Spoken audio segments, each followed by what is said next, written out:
তুমি যদি তোমার চরিত্রকে উজ্জ্বল করতে পারো, মানুষ এমনি তোমায় ভালোবাসবে। তোমাকে আলাদা করে ভালোবাসার জন্য কারো কাছে ছুটে যেতে হবে না। আর রাজ্য যেদিন সুন্দর হবে, গোটা দেশ ভালো হবে।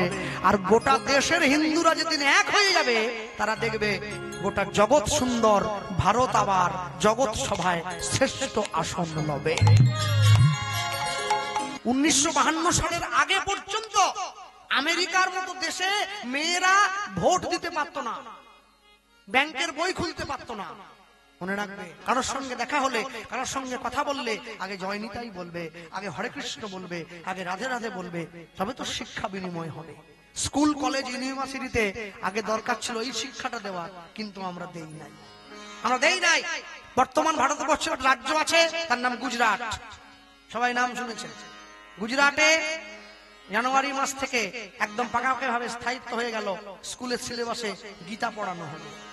তারা গীতা পড়বে, ছেলে মেয়েরা স্কুলে গিয়ে শিক্ষা লাভ করবে, তবে তো কোর্টে গিয়ে হাত দিয়ে গীতার মূল্য বুঝে তারপরে বলবে, যাহা বলিব সত্য বলিব, সত্য ছাড়া মিথ্যা বলিব। নিতাই গৌর প্রেমানন্দে হরি বল, হরি বল। শিক্ষা জাতির মেরুদণ্ড। বিবেকানন্দ বলেছিলেন, education is the manifestation perfection already in man. মানুষের প্রকৃত শিক্ষা তার নৈতিক, চারিত্রিক এবং আধ্যাত্মিক বিকাশ। তা যদি না করো, তাহলে তুমি চলতে পারবে না, তুমি বলতে পারবে না। হ্যাঁ, আমরা ইংরেজ দেশ থেকে চলে গিয়েছে, কিন্তু বাঙালির মন থেকে এখনো ইংরেজি আনা চলে যায় নাই, যার জন্য বাঙালির কপালে এত দুঃখ রয়ে গেছে। হ্যাঁ, মনে রাখবে, গর্ব করে বলবে আমি হিন্দু, কারো কাছে লজ্জা পাবে না। ওঠো, জাগো, নিজের প্রাপ্যটা বুঝে নাও। আর এই যে মন্দির, মনে রাখবে, গ্রামে তাদের বাড়িতে পয়সা আছে, যে গ্রামে মন্দির আছে, শীতলা মায়ের মন্দির হোক, কালী মায়ের মন্দির হোক, তোমরা সকলে মিলে 5 টাকা 10 টাকা করে চাঁদা দিয়ে একটা মাইকার মেশিন কিনবে। ওরা 5টায় নামাজ পড়ে, তোমরা 4টে থেকে মাইকে হরি নাম বাজাবে। তবে সমাজের কল্যাণ হবে, তবে মানুষের কল্যাণ হবে, নচেত হবে না। আর যখন নগর সংকীর্তনে বেরোবে সবাই, তখন যেন তোমাদেরকে ডেকে ডেকে আনতে না হয়, এসো হে এসো হে বলে। তোমরা নিজের ইচ্ছায় বেরোবে, লাইন দিয়ে যাবে। প্রত্যেকের ধর্ম নিজেরা পালন করবে, কোন ধর্মকে ছোট করবে না। আর কোনদিন এবার সেই ইটের টুকরোগুলোকে ধুয়ে, তখনই ধুতে গেল ব্রাহ্মণ, ধুতে গিয়ে দেখছে আমার ছেলে এগুলো ইটের টুকরো পায় নাই, একটা সোনার টুকরো পেয়েছে। সেই সোনার খণ্ড একটু একটু করে ধুয়ে বাজারে বিক্রি করে বাঁকুড়া জেলায় তৈরি হলো মদন মোহনের মন্দির। গোপাল সিংহ রাজা হলো, কিন্তু মন্দির হয়েছে, রাজা হয়েছে, মন্দিরে ভগবান কোথায়? এবার আবার জালটা নিয়ে যাচ্ছে নদীতে জাল ফেলার জন্য। আর মনে মনে কি বলছে, তুমি যার জন্য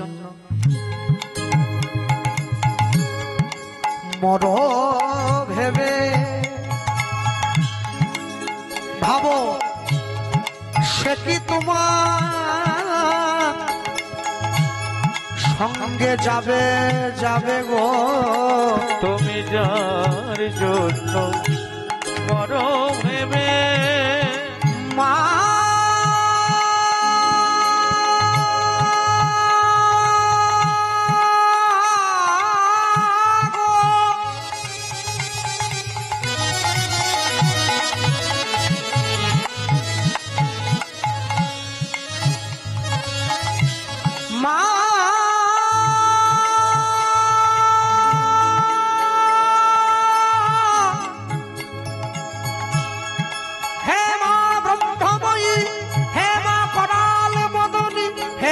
খড়গধারিণী, হে মা জ্ঞান প্রদায়িনী, মা মায়া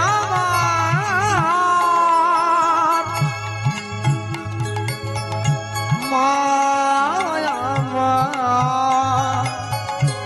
মা।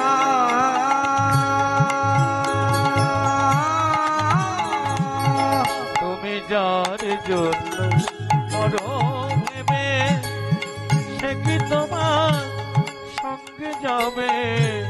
সেই প্রেয়সী দেবে ছড়া, ঘরে অমঙ্গল হবে গো। সেই প্রিয় সে দেবে ছড়া, ঘরে অমঙ্গল হবে বলে। ভেবে দেখ মন কেউ কারো নয়, মিছে ভ্রম ভূমণ্ডলে ভুলো না দক্ষিণা কালী বদ্ধ হয়ে মায়া জালে নিতাই গৌর ব্রহ্মানন্দ হরি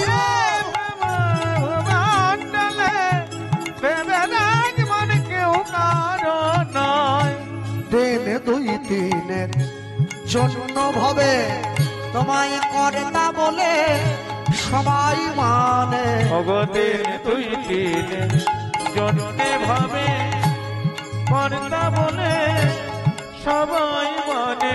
আস্তে আস্তে আস্তে। মহারাষ্ট্রে একজন বয়স্ক 70 বছরের বৃদ্ধার উপরে আদালতে মামলা করেছিল সরকার। কি জন্য জানেন? সে বনে গিয়ে কাঠ চুরি করছে, তাই তার উপরে কেস হয়েছে। যখন তাকে জজ সাহেব ডেকে বলছে এত বড় সাহস তোমার, তুমি জঙ্গলে গিয়ে কাঠ চুরি করছো, তখন সেই বৃদ্ধা হাত জোড়ো করে বলেছিল স্যার আমি জঙ্গলে গিয়ে কাঠ চুরি করছি কেন জানেন? 3 দিন ধরে আমি কিছু খাই নেই, আমি একটু আটা ভিক্ষা করে এনেছি গ্রামের মানুষের কাছ থেকে, আমি রুটি করব বলে আমি দুটো কাঠের টুকরো চুরি করেছিলাম। আপনি বলুন আমি নিজে খাওয়ার জন্য কি আমার হাতটা জ্বালিয়ে নেব?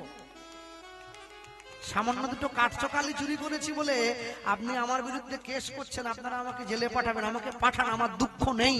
তারপরে একটা বিরাট বড় কথা বললেন, কি প্রত্যেক বছর সিগারেট কোম্পানি সিগারেট তৈরির জন্য ভারতবর্ষে 14 লক্ষ গাছ কেটে ফেলে, তাদের জন্য কোনো মামলা হয় কি? আমি খাওয়ার জন্য একটু কাঠ চুরি করেছি বলে আমার নামে ডায়েরি হবে? আর প্রত্যেক বছর ITC company, Indian tobacco company cigarette যারা বানায়, সেই সিগারেট কোম্পানি 14 লক্ষ গাছ কেটে ফেলে সিগারেটের মোড়ক তৈরি করার জন্য, তাদের নামে কেউ মামলা করে না। এই হচ্ছে আমাদের দেশ। দিন দুই তিনে জন্য ভাবে তোমায় কর্তা বলে সবাই মানে। দিন দুই তিনের জন্যে ভাবে কর্তা বলে সবাই মানে। সেই কর্তারে দেবে ফেলে কালা কালের কর্তা এলে। ওগো সেই কর্তারে দেবে ফেলে কালা কালে কর্তা এলে। ভেবে দেখ মানে কেউ কারো নয়, পিঠে বাঁধলে। ভেবে দেখ মানে কেউ কারো নয়, পিঠে বাঁধলে। ভেবে দেখ মানে কেউ কারো নয়। চতুর্থ বারেতে জাল জলেতে ফেলিল, জলেতে ফেলিল। এবার জালের মধ্যে মদন মোহন উপনীত হইল। উপনীত হইল। এখন মদন মোহন জালে উঠিল, নিতাই গৌর হরি বল। মোহন জালে উঠিল। মদন মোহন জালে উঠিল, মোহন জালে উঠিল। ভক্তের এবার আনন্দ হইল। জালে উঠিল। মদন মোহন জালে উঠিল, মোহন জালে উঠিল। ভক্তের এবার আনন্দ হইল। মোহন জালে উঠিল। এবার প্রেমানন্দ হরি বল। জালে উঠিল। আনন্দে ভগবান মদন মোহন জালে উঠিল। মদন মোহন জালে উঠিল। মদন মোহন জালে উঠিল। মদন মোহন জালে উঠিল। সেই মদন মোহনকে ঘরে নিয়ে এসে মন্দিরের দরজায় বসিয়ে দিয়েছে। মন্দিরের মধ্যে ভগবানকে বসিয়ে দিয়ে আপন মনে ভগবানকে ডাকছে, প্রভু আমি কি তোমার সারা জীবনে এরকম দেখবো? তুমি বসে আছো পাথরের ঠাকুর হয়ে, আমার সঙ্গে কথা বলো, আমার সঙ্গে খেলা করো। একবার, দুবার, তিনবার, হ্যাঁ, সামনে গিয়ে যখন ডাকছে, আর যখন ভগবানকে একবার, দুবার, তিনবার ধরে, চারবার ধরে ডাকছে, ভগবান সাড়া দেয় না। আমাকে একজন ভালো লোক বলেছিল, আপনি যে কীর্তন করেন, আপনারা যে কীর্তন করতে যান, আপনারা যে বলেন তুমি গত জীবনে যা করেছো এই জীবনে সেই কর্মের কর্মফল তোমায় ভোগ করতে হবে, এসব বাজে কথা। হ্যাঁ? যা কর্ম করছি মানে যা করছি এ জীবনে করছি, এ জীবনে সব শেষ হবে, এ জীবনে চলে যাব।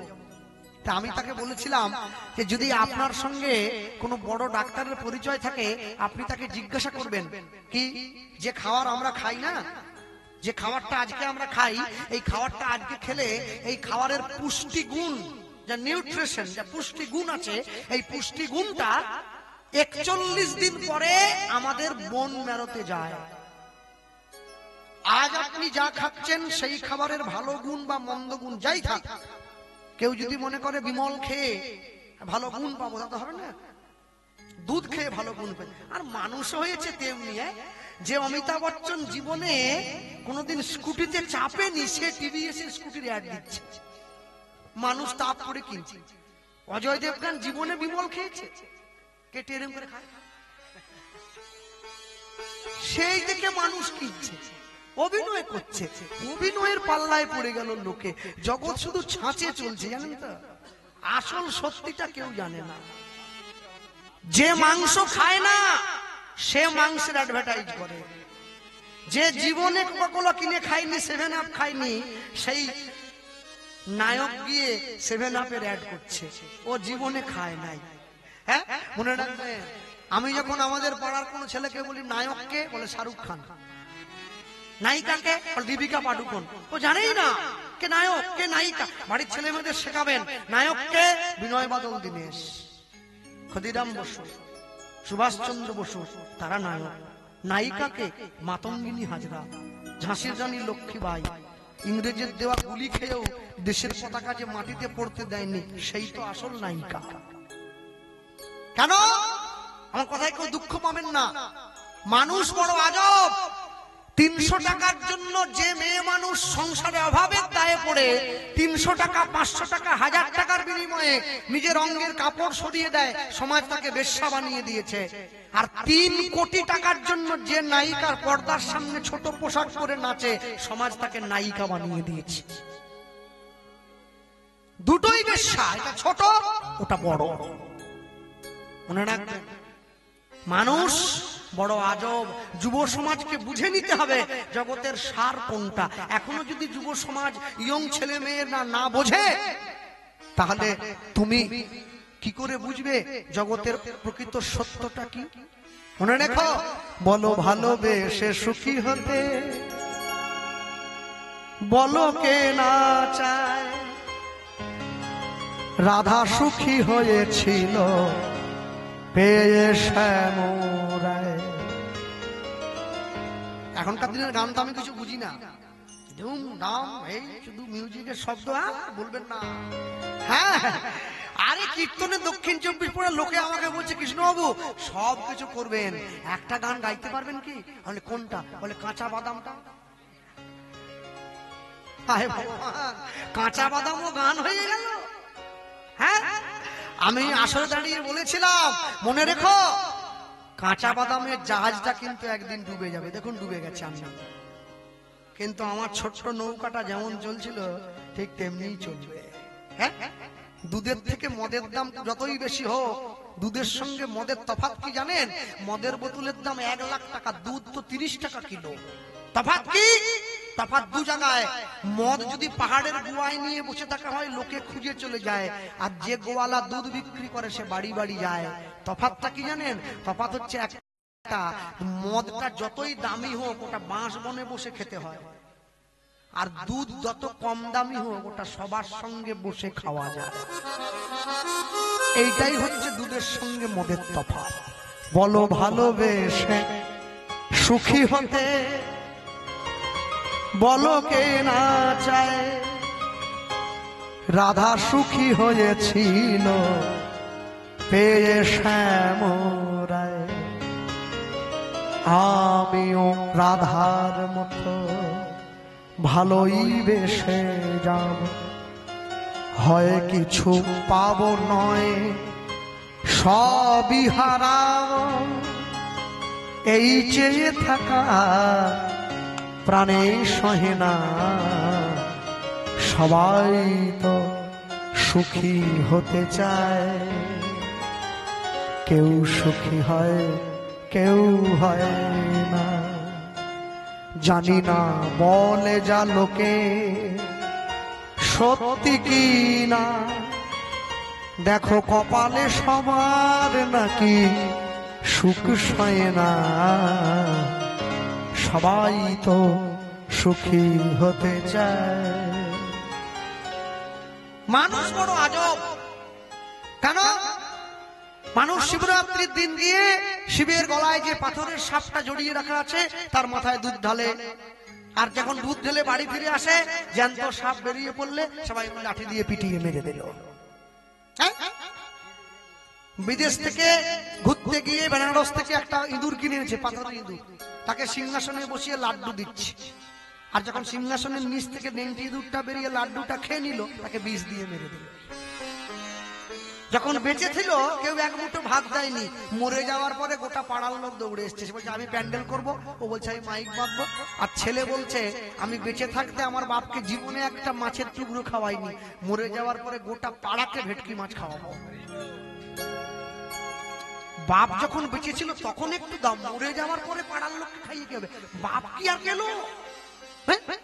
এই যেমন মা বসে আছে পাশে, আমি যেখানে কীর্তনে যাই মানুষকে বলি আমি আমার মাকে নিয়ে যাই, আমি সঙ্গে সঙ্গে মাকে রাখি।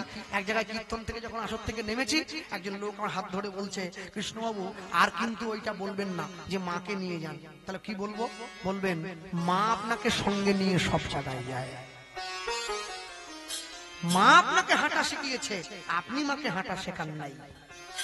মনে রাখবেন, ভারতবর্ষের মাটিতে এই ভালোবাসা আপনি কোথাও পাবেন না, শুধুমাত্র ভারতে পাবেন। যে বাড়ির ছেলেমেয়েরা ইংরেজি ভালোবাসো তারা ইংরেজিতে পড়াশোনা করো। হ্যাঁ, আমি যদি বেশি দূর পড়াশোনা করিনি, অল্প বিস্তর করেছি। মনে রাখবে, ইংরেজিতে কথা আছে brother in law, sister in law, father in law, mother in law. দেখবেন সব কথার শেষে ইন ল শব্দের যোগ আছে। ইন ল মানে কি? মাদার ইন ল, আইন মেনে মা। ব্রাদার ইন ল, আইন মেনে ভাই, মনের ভাই নয়। সিস্টার ইন ল, আইন মেনে বোন, মনের ভালোবাসায় বোন নয়। আজকে বোন আছে, কালকে বউ হয়ে যেতে পারে, এটা ঘটছে। হ্যাঁ, মনে রাখবেন সব সময়ের জন্য। মাসির মেয়ে কাকার ছেলেতে মিলে বিয়ে করে নিয়েছে, একে বলে সিস্টার ইন ল। আইন মেনে বোন ছিল, আজকে বোন নেই, আজকে বউ। সমাজ এইভাবে একটু একটু করে নষ্ট হয়ে যাবে। সমাজকে টিকিয়ে রাখতে গেলে সমাজের প্রাণ যারা, এগিয়ে আসতে হবে। যুব সমাজকে বাধা দিতে হবে, দিকে দিকে প্রতিবাদের ঝড় তুলতে হবে, তবে তো সমাজ সঠিক হবে, না হলে কি করে হবে? যুব সমাজ যদি এগিয়ে না আসে ধর্ম রক্ষা হয় না কোনোদিন। স্বয়ং ভগবানকে নেমে আসতে হবে ধর্ম রক্ষার জন্য। আশায় আশায় তবু চেয়ে আমি থাকি, যদি আসে কোনো দিন সেই সুখ পাখি। হ্যাঁ, এই যে ইউটিউব ছেলেরা বসে আছে যারা ভিডিও করছে, এরা যখন একটু একটু করে ভিডিওটা কেটে থাম্বনেল দিয়ে দিয়ে ছাড়বে, দেখবেন ওই কমেন্ট যখন হবে না, দেখবেন ওখানে মানুষে কত বাজে বাজে কথা লেখে, কত গালাগালি করে, কত গালমন্দ করে। কেন বলুন তো? যার কথাটা গায়ে লেগেছে সে গাল দিচ্ছে। পড়বে কথা সবার মাঝে, যার কথা তার গায়ে বাজে। যে চোর সে কোনোদিন ক্লাসে সবার মাঝে বসে না, পিছন দিকে গিয়ে বসে, আর মাস্টার ওর কাছে গিয়ে ঘুর ঘুর করে, বলে তুই লেখ। বলে স্যার ওদিকে যাবেননি, বলে না তুই লেখ। মাস্টার জানে টুকলি করে এসেছে। আরে হিন্দু হয়ে, হিন্দুত্বের হয়ে কথা বলছি, তোমরা আমায় গালমন্দ করছো, আরো 5 জনকে গালমন্দ করছো, আমাকে গালমন্দ করছো না, নিজের জাতিকে গালমন্দ করছো, নিজের সমাজকে গালমন্দ করছো, নিজের শিক্ষাকে গালমন্দ করছো। আশায় আশায় তবু চেয়ে আমি থাকি, যদি আসে কোনো দিন সেই সুখ পাখি।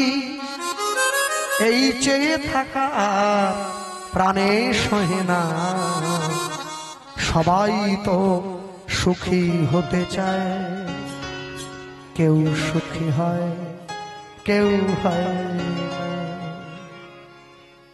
ভক্তমণ্ডলী মায়েরা মন্দিরের মধ্যে ভগবানকে বসিয়ে দিয়েছে, ভগবানকে বলছে প্রভু তুমি আমার সঙ্গে কথা বলো, আমাকে এরকম করে তোমায় দেখবো। 1 দিন 2 দিন 3 দিন মন্দিরের দরজাটা বন্ধ করে দিয়েছে। যুগে যুগে তুমি আসিলে ধরায়, রাখিতে ভক্তের মান, রাখিতে ভক্তের মান। নিতাই